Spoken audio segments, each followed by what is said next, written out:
खित्ते में कशीदगी की ताज़ा लहर पर आलमी ऑयल मार्केट में भी हलचल मच गई है। मशरिक़ वस्ता में एक बार फिर जंग के साए मंडलाने पर आलमी मंडी में खाम तेल की कीमत में 6% से ज़ायद इजाफा हुआ। बरतानवी खाम तेल 6.27% इजाफे से $114 फ़ी बैरल से ऊपर जा पहुँचा। अमाराती तेल मुर्बन क्रूड भी 3.5% महंगा होकर $160 फ़ी बैरल तक जा पहुँचा, जबकि अमरीकी खाम तेल 1.5% सस्ता हुआ है, जिसकी कीमत $105 के लगभग है।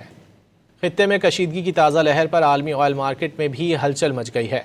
मशरिक़ वस्ता में एक बार फिर जंग के साए मंडलाने पर आलमी मंडी में खाम तेल की कीमत में 6% से ज़ायद इजाफा हुआ।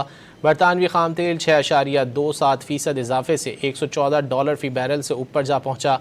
अमाराती तेल मुर्बन क्रूड भी 3.5% महंगा होकर $160 फ़ी बैरल तक जा पहुँचा, जबकि अमरीकी खाम तेल 1.5% सस्ता हुआ है, जिसकी कीमत $105 के लगभग है। खित्ते में कशीदगी की ताज़ा लहर पर आलमी ऑयल मार्केट में भी हलचल मच गई है।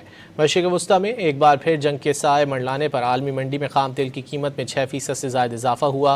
बरतानवी खाम तेल 6.27% इजाफे से $114 फ़ी बैरल से ऊपर जा पहुँचा।